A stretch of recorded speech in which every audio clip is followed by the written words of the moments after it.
లక్షద్వీప్ పైన మాల్దీవుల మంత్రులు చేసినటువంటి వ్యాఖ్యల దుమారం తర్వాత పూర్తిగా దేశ పర్యాటకం పైన ఏ రకంగా ప్రభావం చూపించిందో మనందరం చూస్తూనే ఉన్నాం.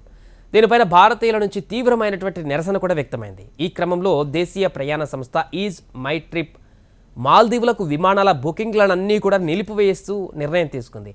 దీనిపై అక్కడి టూర్ అండ్ ట్రావెల్ ఆపరేటర్ల సంఘం స్పందించింది. తమ నేతలు చేసినటువంటి విచారకరమైనటువంటి వ్యాఖ్యలను పట్టించుకోవద్దని ఈజ్ మై ట్రిప్ను కోరింది, ఒక రకంగా అభ్యర్థించింది. ఆ మాటలు మాల్దీవుల ప్రజల అభిప్రాయం కాదని వెల్లడించింది. ఈజ్ మై ట్రిప్ తన నిర్ణయాన్ని వెనక్కి తీసుకొని తమ దేశానికి విమాన బుకింగ్లను తెరవాలని మటాటో లేఖ రాసింది.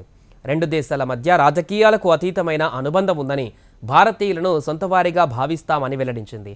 తమ పర్యాటక రంగంలో భారతీయులు అత్యంత కీలకమని తెలిపింది. ఈ నేతల వ్యాఖ్యలను ఆ దేశ పర్యాటక పరిశ్రమ సంఘం ఖండించిన సంగతి కూడా తెలిసిందే. భారత్ మాకు స్థిరమైనటువంటి కీలక పర్యాటక వనరు.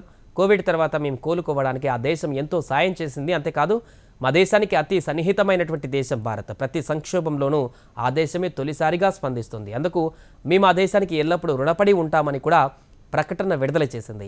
ఈ పరిణామాల మధ్య మాల్దీవుల ప్రభుత్వం భారత్తో ద్వైపాక్షిక సంబంధాలను మరింత బలోపేతం చేసుకునే దిశగా ప్రయత్నాలు కూడా మొదలుపెట్టింది. ఈ క్రమంలోనే ఆ దేశ అధ్యక్షుడు మొహమ్మద్ మయూద్జీ త్వరలోనే భారత పర్యటనకు రానున్నట్టుగా తెలుస్తుంది.